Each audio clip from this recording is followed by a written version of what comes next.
Hello viewers, I am Manabjyoti Chaudhary, Assistant Professor in the Department of Computer Science and Engineering of Assam Downtown University.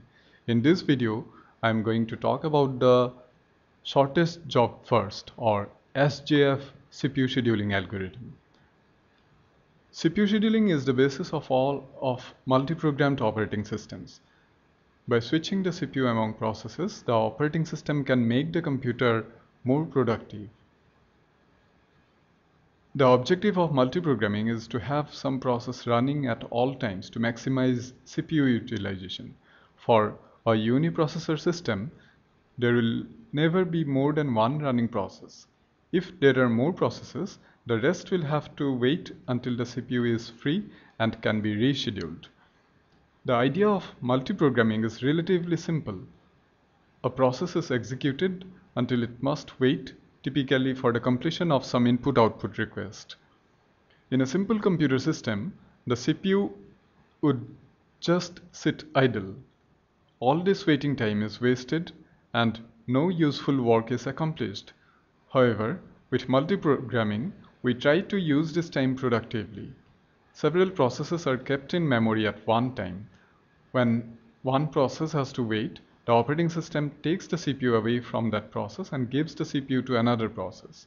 This pattern continues, and every time one process has to wait, another process may take over the use of the CPU. Scheduling is a fundamental operating system function.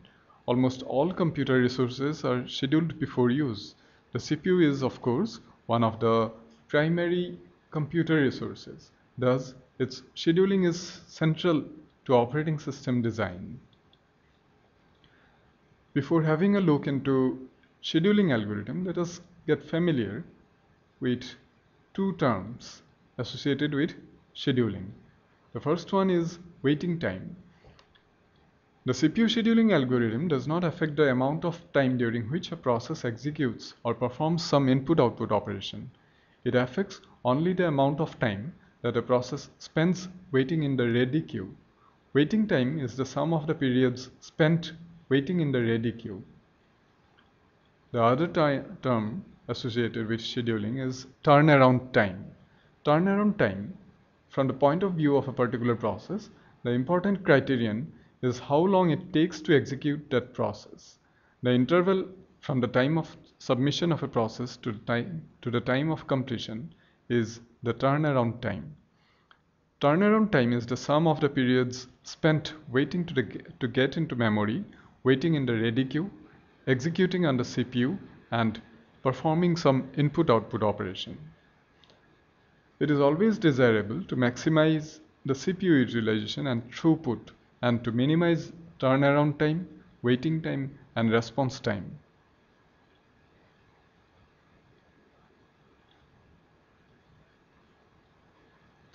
A system with reasonable and predictable response time may be considered more desirable than a system that is faster on the average but is highly variable. CPU scheduling deals with the problem of deciding which of the processes in the ready queue is to be allocated the CPU. There are many different CPU scheduling algorithms, and today in this video we shall look into the shortest job first CPU scheduling algorithm. A different approach to CPU scheduling is the shortest job first or SJF CPU scheduling algorithm. This algorithm associates with each process the length of the letter's next CPU burst. When the CPU is available, it is assigned to the process that has the smallest next CPU burst. If two processes have the same length next CPU burst, FCFS scheduling is used to break the tie. A more appropriate term would be the shortest next CPU burst, because the scheduling is done by examining the length of the next CPU burst of a process rather than its total length. We use the term SJF because most people and textbooks refer to this type of scheduling disciplines as SJF.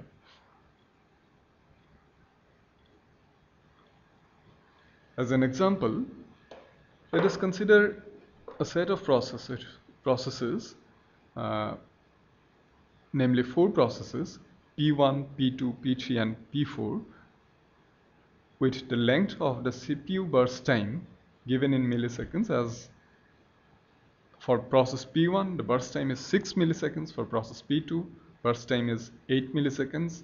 For process P3, burst time is 7 milliseconds. And for process P4, the burst time is 3 milliseconds.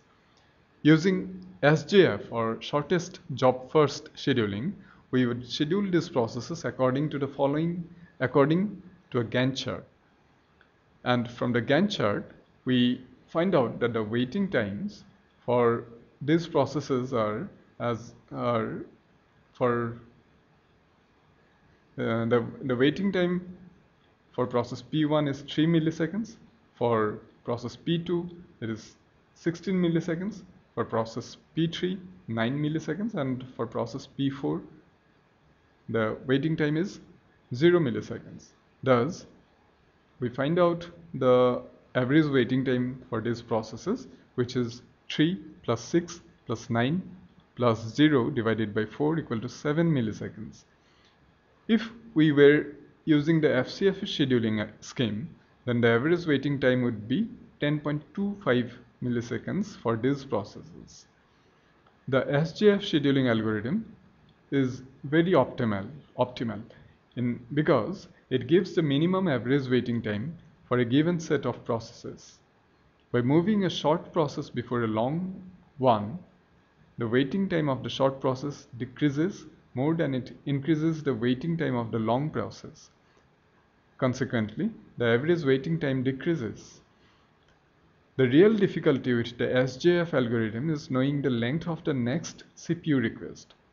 For long-term scheduling in a batch system, we can use as the length the process time limit that a user specifies when he submits the job. Thus, users are motivated to estimate the process time limit accurately, since a lower value may mean faster response. SJF scheduling is used frequently in long-term scheduling. Although the SJF algorithm is optimal, it cannot be implemented at the level of short-term CPU scheduling. There is no way to know the length of the next CPU burst. One approach is to try to approximate SJF scheduling. We may not know the length of the next CPU burst, but we may be able to predict its value. We expect that the next CPU burst will be similar in length to the previous ones. Thus, by computing an approximation of the length of the next CPU burst, we can pick the process with the shortest predicted CPU burst.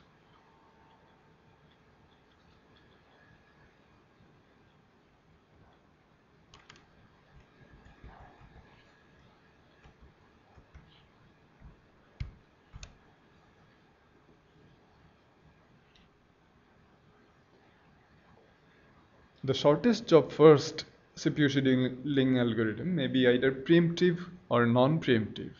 The choice arises when a new process arrives at the ready queue while a previous process is executing. The new process may have a shorter next CPU burst than what is left of the currently executing process. A preemptive SJF algorithm will preempt the currently executing process, whereas a non-preemptive SJF algorithm will allow the currently running process to finish its CPU burst. Preemptive SJF scheduling is sometimes called shortest remaining time first scheduling. As an example, let us consider 4 processes with the length of CPU burst time given in milliseconds as for process P1, arrival time 0, burst time 8 milliseconds. For process P2, arrival time is 1 and burst time is 4 milliseconds. For process P3, arrival time is 2 and burst time is 9 milliseconds. And for process P4, arrival time is 3 and burst time is 5 milliseconds. If the processes arrive at the ready queue at the times mentioned and need the indicated burst times, then the resulting preemptive SJF schedule can be depicted in a Gantt chart. And from the Gantt chart, we find out that process P1 is started at time 0. Since it is the only process in the queue, process P2 arrives at time 1. The remaining time for process P1 is larger than the time required by process P2. So process P1 is preempted and process P2 is scheduled. The average waiting time for this example is 6.5 milliseconds. A non-preemptive SJF scheduling would result in an average waiting time of 7.7 milliseconds. Thank you.